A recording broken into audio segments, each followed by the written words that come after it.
আন্তরিকতা। এই প্রোগ্রামে আজকে উপস্থিত থাকবেন এই গণ অভ্যুত্থানের পরে এই রাষ্ট্রকে রিকনস্ট্রাক্ট করার জন্য যে সংস্কার কমিশন হয়েছে, সে সংস্কার কমিশনের অন্যতম পুরোধা জনাব আলী রিয়াজ স্যার দীর্ঘদিন ধরে লড়াই করে যাচ্ছেন। মনির হায়দার ভাই রাষ্ট্র নিয়ে আলাপ দিয়ে যাচ্ছেন, এবি পার্টির রাসেল সুলতানা মিলিয়াপু, এবং এই ক্যাম্পাস চত্বর থেকে বিভিন্ন জায়গায় আমাদের তরুণদের নতুন একটা স্বপ্ন যিনি দেখিয়েছিলেন মাহফুজ আলম। তো আমি আজকে শুনতে এসেছি বলার জন্য নয়, তারপর দুই একটা কথা বলি। আমরা বিভিন্ন স্কুল কলেজে পৌরনীতির বইয়ে হলো রাষ্ট্র কি বিষয় সেটা হলো পড়ে থাকি, কিন্তু সেটা ইন্টারমিডিয়েট পর্যন্তই। তারপরে বিশ্ববিদ্যালয় জীবনে এসে পলিটিক্যাল সায়েন্স ডিপার্টমেন্ট রয়েছে, বিভিন্ন যারা রথী মহারথী বুদ্ধিজীবী আমাদেরকে বিভিন্ন সময় লেকচার দিয়ে থাকেন রাষ্ট্রের উপরে। কিন্তু আমি রাষ্ট্রের উপরে লেকচার দিব না, আমি যা বুঝি, আমি অত বুদ্ধিজীবী না, আমি একটু র ভাষায় বুঝি। রাষ্ট্র বলতে অনেকগুলা বিষয়ের সমষ্টি, আর এই সমষ্টির মূল গাঠনিক প্রক্রিয়া হলো মানুষ। মানুষ চিন্তা করে যে পৃথিবীতে আমি এসেছি, আসার পরে যখন সবাই একসাথে হয়, তারপর একটা ফ্যামিলি তৈরি হয়, ফ্যামিলির পরে একটা সোসাইটি তৈরি হয়, সেই সোসাইটির মধ্যে অনেকগুলো যুদ্ধ বিগ্রহ হয়, তারপরে সবাই মিলে একসাথে চলো আমরা একটা চুক্তি করি, যে চুক্তির মধ্য দিয়ে আমরা সবাই শান্তিতে বসবাস করব। তখন তারা একটা রাষ্ট্র গড়ে তোলে, যেটার মধ্য দিয়ে মডার্ন স্টেটের উৎপত্তি। এই রাষ্ট্রকে চালানোর জন্য আবার একটা এক্সিকিউটিভ বডি প্রয়োজন হয়, যেই বডিটাকে বলা হয়ে থাকে গভর্নমেন্ট। এবং এই রাষ্ট্রটা কিভাবে চলবে সকল সোসাইটির মানুষগুলো একসাথে বসে তারপরে নির্ধারণ করে। নির্ধারিত যে চুক্তিনামা সেটাকে বলা হয় সংবিধান। তাহলে একজন ব্যক্তি, ব্যক্তি থেকে হলো পরিবার, পরিবার থেকে হলো সোসাইটি, সোসাইটি থেকে স্টেট, যে স্টেটটা সবার সম্মিলিত রূপে একটা চুক্তিনামার মধ্য দিয়ে আমরা চালিয়ে থাকি, সেটা হলো কনস্টিটিউশন বা সংবিধান। এই সংবিধানে লিখে থাকে যে আমরা স্বাস্থ্যের অধিকার কতটুকু পাবো, রাজনৈতিক অধিকার কতটুকু পাবো,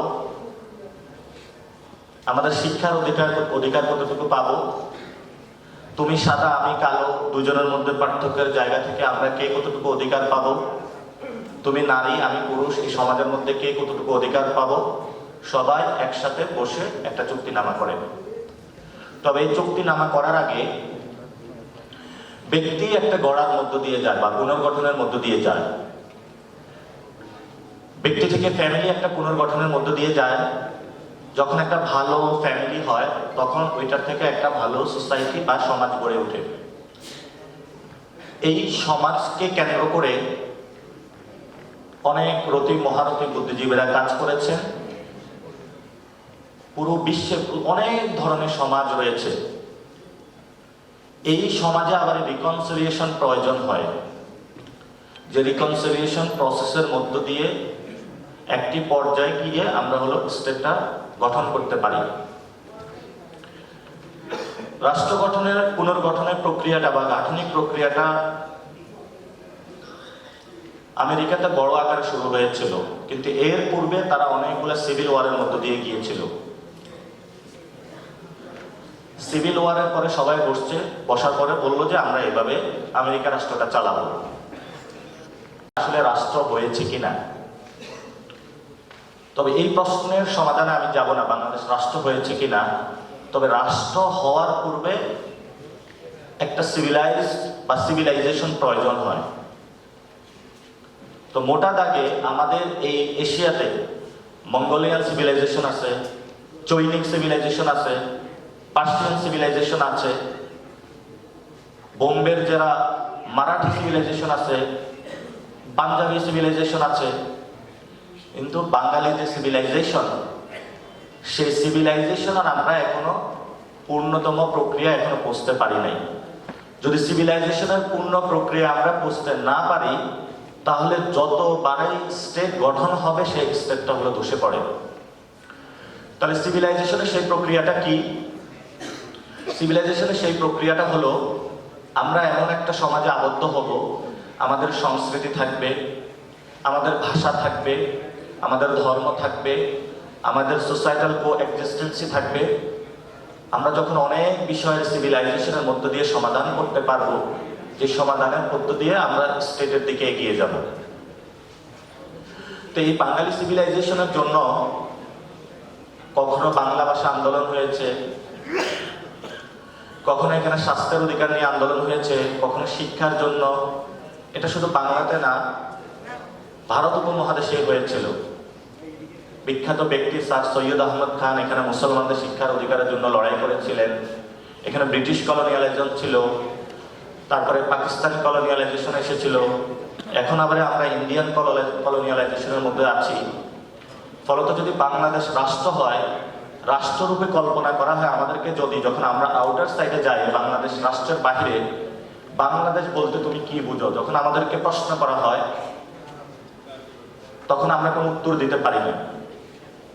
কারণ একটা রাষ্ট্র গঠন করতে তার প্রথমে জনগোষ্ঠী গঠনের প্রয়োজন হয়, রাজনৈতিক জনগোষ্ঠী। যে রাজনৈতিক জনগোষ্ঠী গঠনের উপরে ভিত্তিমূলে দাঁড়িয়ে একটি রাষ্ট্রের ভিত্তিমূল আসে। তো এই বঙ্গদেশে বা বঙ্গভূমিতে সিভিলাইজেশনের যে জায়গাটা, সেই জায়গাটা আমরা এখনো কনক্লুশনে পৌঁছতে পারি নাই, আমরা গড়ে তুলতে পারি নাই। যদি এই সিভিলাইজেশন যাত্রায় আমরা শেষ করতে না পারি, বাংলাদেশ রাষ্ট্র বারবার হলো হোঁচট খাবে। আমরা 1971 সালে যে মুক্তিযুদ্ধ হয়েছিল, মুক্তিযুদ্ধের পরে এবং এর আগে একটি ঘোষণাপত্র হয়েছিল যে আমাদের এই রাষ্ট্রের চুক্তিনামা হবে সাম্য, মানবিক মর্যাদা এবং ন্যায় বিচার। এই চুক্তির মাধ্যমে আমরা আগামী বাংলাদেশ চালাবো। কিন্তু এই গঠনিক প্রক্রিয়ায় 71 সালের পরে একদল এসে বললো যে আমরা এই প্রক্রিয়া চালাবো না।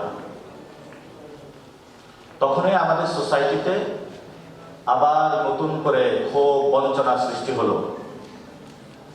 তো যখন রাষ্ট্রের প্রতি মানুষের বিশ্বাস আসে, মানুষ বিশ্বাস করে it's my state, it's my society, তখনই কিন্তু রাষ্ট্রের পুনর্গঠনটা হয়ে ওঠে। আমি 90-এর সময়ও একটি আন্দোলন হয়েছিল এখানে, যে আমরা বাংলাদেশ রাষ্ট্রটা নতুনভাবে গড়ে তুলব। সকল শিক্ষা ব্যবস্থা যদি আমরা যাই, শিক্ষা ব্যবস্থা হলো কয়েক ধারা করে রাখা হয়েছে। School, college, university. স্কুলে যাই, বড় বড় প্রতিষ্ঠান আছে, ম্যাথের টিচার নাই। আমাদের শিক্ষা ব্যবস্থার কোনো পলিসি নেই যে বাংলাদেশ রাষ্ট্রের শিক্ষা ব্যবস্থা কেমন হবে। ফলত এখানে স্টুডেন্টদের মধ্যে খুব বঞ্চনা সৃষ্টি হয়েছে। আমি যে স্টেট চাই, যে পড়াশোনাটা চাই, স্টেট এটা আমার না। তখন সে এটা গঠন প্রক্রিয়ার জন্য মাঠে নেমে এসেছে। অর্থনৈতিক ব্যবস্থা যান, অর্থনৈতিক ব্যবস্থাটা হয়েছে কয়েকটা ফ্যামিলি, কয়েকটা ব্যক্তি, যেখানে মুক্তিযুদ্ধের আমরা একটা চুক্তিনামায় সবাই একসাথে বলেছিলাম, রক্ত দিয়েছিলাম, একটি সাম্যের সোসাইটি আমরা গড়ব। তো গত 50 বছরে অর্থনৈতিক অবস্থা এই পর্যন্ত এসেছে যে এক শ্রেণী এত টাকা ফুলে ফেপে বড় হয়েছে, তারা বাংলাদেশে আর টাকা রাখার জায়গা পায় না, এখন সিঙ্গাপুরে হলে পাচার করতেছে। ফলত আমার আপনার যারা রয়েছে, আমাদের সোসাইটিতে যারা রয়েছে, আমাদের কাছে এই রাষ্ট্রটা ট্রাস্ট বা ক্রেডিবল জায়গায় মনে হচ্ছে না। এবার যদি রাজনৈতিক সংগঠনগুলোতে আসি, যে আমরা যখন কোথাও রাজনীতি করতে চাই, আমাদের যেই সংগঠনকে আমরা দেখতে চাই, ওয়াও দ্যাটস মাই অর্গানাইজেশন, আমি এটাতে ফিল করি, কানেক্ট করি, এটাতে করতে চাই, এমন ধরনের কোনো পলিটিক্যাল অর্গানাইজেশন আসলো না, শিক্ষা ব্যবস্থা আসলো না, অর্থনৈতিক ব্যবস্থা আসলো না। এবং গত 15 বছরে জুডিশিয়ারিকে ব্যবহার করা হয়েছে, ন্যায় বিচারের জন্য যাওয়া হয়েছে, স্কুল কলেজ থেকে বাচ্চাদেরকে ধরে নিয়ে ওনার প্ল্যানের মধ্যে আমাদের শহীদ ওসমান হাদি ভাই যে ইনসাফের কথা বলেছিলেন, ভারতীয় আধিপত্যবাদের বিরুদ্ধে কথা বলেছিলেন, সেই প্ল্যানের মধ্যে যাতে এটা অন্তর্ভুক্ত থাকে। ওই প্ল্যানের মধ্যে যাতে কিভাবে বাংলাদেশে চাঁদাবাজি বন্ধ করা যায় ওই প্ল্যানটা যাতে থাকে। ওই প্ল্যানের মধ্যে কিভাবে টেন্ডার সন্ত্রাস বন্ধ করা যায় যাতে ওই প্ল্যানের মধ্যে থাকে। যদি ওই প্ল্যানের মধ্যে না থাকে তাহলে এই প্ল্যানটা আমরা মনে করি বাংলাদেশের জন্য না, অন্য কারো স্বার্থ সংশ্লিষ্ট হয়ে এই প্ল্যানটা বাংলাদেশে প্রবেশ করবে। এজন্য আমরা আহ্বান জানাবো বিভিন্ন রাজনৈতিক দল যারা রাষ্ট্র গঠন প্রক্রিয়ায় অংশগ্রহণ করছেন, আপনারা মানুষের দিকে একটু তাকান, দলের স্বার্থ বাদ দিয়ে দেশের স্বার্থের দিকে তাকান। আমি ঢাকা ৮ আসনে 11 দলীয় জোট থেকে সংসদ সদস্য পদপ্রার্থী। আমি সকাল